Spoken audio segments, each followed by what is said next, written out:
Hi, everybody. Welcome back to Hoot. We left off at the Mother Paula's grand opening. Roy is there. Beatrice is there. Beatrice brought her soccer team with signs. Roy ended up convincing some people from Mr. Ryan's class, which he was really surprised about.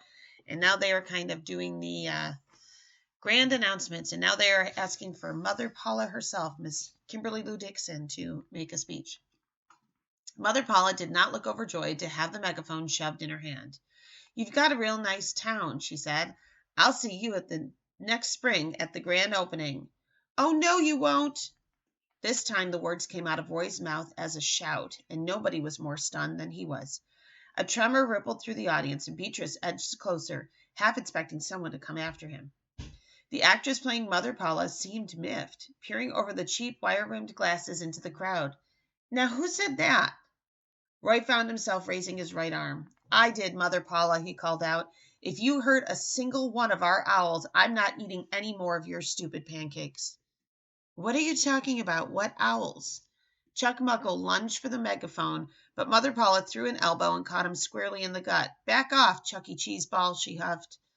"Go on, check it out for yourself," Roy said, gesturing around. "Wherever you see one of those holes, there's an owl den underneath.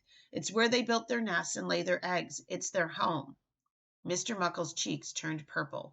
The mayor looked lost. Councilman Grandy looked like he was about to faint, and the Chamber of Commerce guy looked like he swallowed a bar of soap. By now, the parents in the crowd were talking loudly and pointing at the den holes. A few of the school kids started chanting in support of Roy, and Beatrice's soccer team began waving their hand-lettered signs. One of them said, "Mother Paula doesn't give a hoot about owls." Another read, "Bird killers go home." And a third sign said, "Save the owls, but bury the buttermilks." As the news photographer snapped pictures of the protesters, Mother Paula pleaded, "But I don't want to hurt your owls. Really, I wouldn't hurt a flea." Chuck Muckle finally recaptured the megaphone and boomed a harsh scolding at Roy. "Young fellow, you better get your facts straight before making such outrageous and slanderous charges. There are no owls here, not one. Those old burrows have been abandoned for years." "Yeah?" Roy marched into his backpack and whipped out his mother's camera. "I've got proof," he shouted, "right here." The kids in the crowd hooted and hurrahed. Chuck Muckle's face went gray and slack. He held out his arms and lunged towards Roy. "Let me see that." Scooting out of reach, Roy switched on the digital camera and held his breath. He had no idea what he was about to see. He pressed the button to display the first photograph that Mullet Fingers had taken. The instant the blurred, crooked image appeared in the viewfinder, Roy knew he was in trouble. It was a picture of a finger. Anxiously, he clicked the second frame, and what he saw was no less discouraging. A dirty bare foot. It appeared to be a boy's foot, and Roy knew exactly whose foot it was. Beatrice's stepbrother had many special talents, but natural photography obviously wasn't one of them. In desperation, Roy touched the button once more, and a third picture clicked into view. This time there was definitely something other than a human body part visible in the frame. It was a distant, feathery form, unevenly illuminated by the camera's flash. "Here," Roy cried, "look." Chuck Muckle snatched the camera from him and examined the photograph for 3 seconds before bursting into cruel laughter. "What is that supposed to be?" "It's an owl," Roy said. And it was an owl, Roy was certain. Unfortunately, the bird must have swiveled its head just as Mullet Fingers snapped its picture. "Looks like a lump of mud to me," Chuck Muckle said. He raised the camera so that those in the very front of the audience could see in the viewfinder. "Boy's got quite an imagination, doesn't he?" said snidely. "If that's an owl, then I'm a bald eagle." "But it is an owl," Roy insisted, "and that picture was taken right here on the property last night." "Prove it," Chuck Muckle gloated. Roy had no response. He couldn't prove a thing. His mom's camera was passed around the fringes of the crowd, and by the time it got back to Roy, he knew that most people couldn't tell if it was a bird in the photograph. Even Beatrice wasn't sure, turning the viewfinder sideways and upside down as she tried in vain to identify the telltale signs of an owl's anatomy. Roy was absolutely crushed. The pictures taken by her stepbrother were worthless. The authorities in charge of protecting the burrowing owls would never block construction of a pancake house based on that fuzzy evidence. "Thank you very much for coming," Mr. Muckle told the crowd, "and thanks also for your patience during this inconsiderate delay. We'll see all you pancake lovers next spring for a big hearty breakfast, and in the meantime, this event is now officially over." The kids from Trace Middle stirred restlessly and looked at Beatrice and Roy, who no longer had much of a plan. Roy could feel his shoulders sagging in defeat, while Beatrice's face had a mask of grim resignation.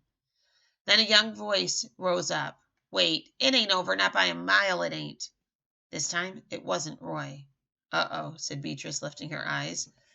A girl in the rear of the crowd let out a shriek, and everybody wheeled around to look. At first glance, the object on the ground could have been mistaken for a kickball, but it wasn't. It was actually a boy's head. His matted hair was blonde, his face was caramel brown, and his eyes were wide and unblinking. A kite string led from his pursed lips to the handle of a large tin bucket a few feet away. The big shots came hurrying out of the crowd with Beatrice and Roy on their heels. They all stopped to gape at the head in the ground. "What now?" moaned the construction foreman. Chuck Muckle thundered, "Is this somebody's idea of a sick joke?" "Good heavens!" cried the mayor. "Is he dead?" The boy wasn't the least bit dead. He smiled up at his stepsister and winked shyly at Roy. Somehow he fit his entire skinny body down the opening of an owl burrow, so that only his noggin stuck out. "Yo, Mother Paula," he said. The actress stepped forward hesitantly. Her wig looked slightly crooked, and her makeup was beginning to melt in the humidity. "What is it?" she asked uneasily. "You bury these birds," Mullet Fingers said. "You have to bury me, too." "But I love birds. All birds. Officer Delinko, where are you?" Chuck Muckle motioned for the police officer to come forward. "Arrest this impertinent little creep right now." "For what?" "Trespassing, obviously." "But your company advertised the event as open to the public," Officer Delinko pointed out. "If I arrest this boy, I have to arrest everybody that's on the property, too." Roy watched as a vein in Mr. Muckle's neck swelled up and began to pulse like a garden hose. "I'll be speaking to Chief Deacon about you first thing tomorrow morning," Mr. Muckle hissed under his breath at the patrolman. "That gives you one whole night to work on your sorry excuse of a resume." Next, he turned his withering gaze to the forlorn foreman. "Mr. Brannett, please uproot this stringy weed."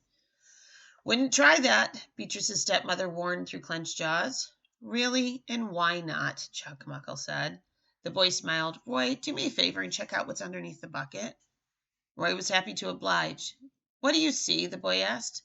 "Oh, cottonmouth moccasins," Roy replied. "How many of them?" 9 or 10. "Do they look happy, Roy?" "No, not really." "And what do you think is going to happen if I tip that thing over?" With his tongue, Mullet Fingers displayed the string that connected him to the bucket. "Somebody could get hurt pretty bad," Roy said, playing along. He had been mildly surprised, although relieved, to see that the reptiles in the bucket were actually made of rubber. Mr. Muckle stewed. "This is ridiculous. Brannett, do what I told you. Get that kid out of my sight." The foreman backed away. "Not me. I not much care for snakes." "Really? Then you're fired." Once again, the vice president turned to confront Officer Delinko. "Make yourself useful and shoot the darn things." "No, sir. Not around all these people. It's too dangerous." The policeman approached the boy and dropped to one knee. "How'd you get in here?" he asked. "I hopped the fence last night. Then I hid under the backhoe," the boy said. "You walked right past me 5 times." "You're the one who painted my patrol car last week?" No comment. "And ran away from the hospital?" Double no comment, said the boy. "And hung your green shirt on my antenna?" "Man, you don't understand. The owls have no chance against these machines." "I do understand. I honestly do," Officer Delinko said. "One more question. Are you serious about the cottonmouse?" "I'm serious as a heart attack." "Can I have a look in the bucket?" The boy's eyes flickered. "It's your funeral," he said. Roy whispered to Beatrice, "We've got to do something. Those snakes aren't real." "Oh, great." As the policeman approached the tin bucket, Beatrice shouted, "Don't do it! You might get bit." Officer Delinko didn't flinch. He peeked over the rim for what seemed to Roy and Beatrice like an eternity. "Oh no, the jig's up," Roy thought glumly. "No way he won't notice they're fake." Yet the patrolman didn't say a word as he backed away from the bucket. "Well," Mr. Muckle demanded, "what do we do?" "Ah, kid's for real. If I were you, I'd negotiate," said Officer Delinko. And we're going to stop there.